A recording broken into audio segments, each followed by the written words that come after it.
the legalities of what the president said. And Jessica, this sounds like the president is asking the Secretary of State to break the law. What federal law or laws did the president violate?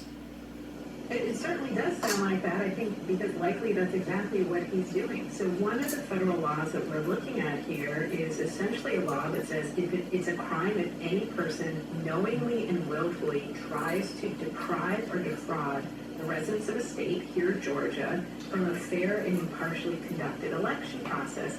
And here's kind of the kicker here, which is you do that by procuring, casting, or tabulating ballots that you know are materially false. I think that might be the president's defense here, that he really believed these lies, that he didn't know that this was materially false. Okay, I want to go into that a little bit more with you, but what about state law? On the call, White House Chief of Staff Mark Meadows told the Secretary of State to share private election data, which is protected by law, to help the White House make its case for the election results being fraudulent. And President Trump asks him to do this before Georgia's Senate runoff race, which is tomorrow.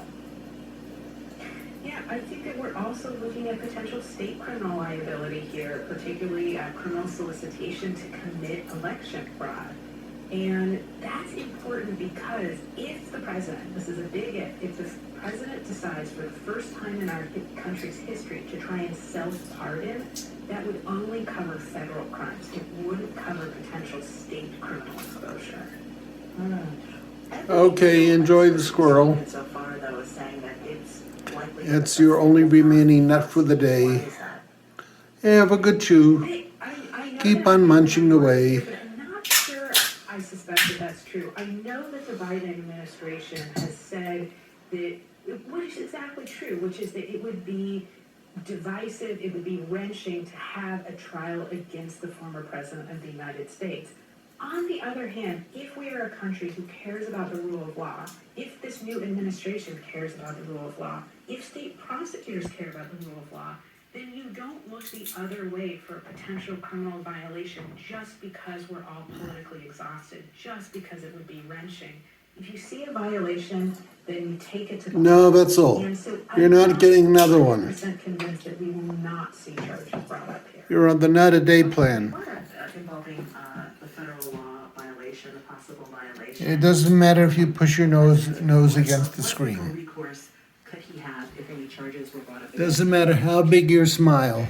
Well, You're not going to get another nut. I think a big You have to hunt for your own nuts. try and pardon himself. Yes, you lazy The squirrel. question will be, is that pardon effective? Essentially, what would have to happen is You're not getting another one. it includes everything dealing with this conversation. A federal prosecutor says, I'm bringing these charges. I think you tried to commit election fraud. The president uses the pardon as a defense, and then the prosecutor says, no. Now that's it. Go play with your friends. That's it.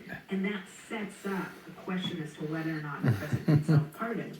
Another defense here would be, of course, that the president would say, no, I heard rumors, I heard people talking, I heard people say. Scratch, scratch, scratch, scratch, scratch. Plenty of Yes. fraud. Again, I hope you don't have to the fleas. contrary, state judges, federal judges, the Department of Justice, the FBI, all have said to the contrary. But if he said that, and a prosecutor can't prove that the president had the requisite state of mind, that would be another defense for him here.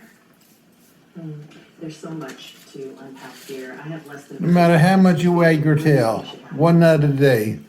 Well, I think what should happen is that prosecutors should say, could I bring this case against? Go out with your other friends, If play. the answer is yes, then they should bring it. Jessica Levinson, law professor at Loyola Law School. Thank you. Thank you. This is Here Now. With control of the Senate on the line this week, all eyes were already on Georgia. And now an extraordinary phone call from the president. So, look, all I want to do is this. I just want to find 11,780 votes. I'm Mary Louise Kelly in Georgia, bringing you the latest this afternoon on All Things Considered from NPR News. Listen this afternoon from 4 to 8 on WAMU 88.5.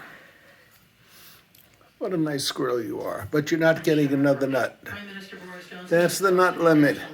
One a day. At least mid-February because of the surge. I want you to have a balanced diet. Johnson says the country is at a want to keep you healthy. Colleges will be closed for in-person learning for most students. All non-essential shops and personal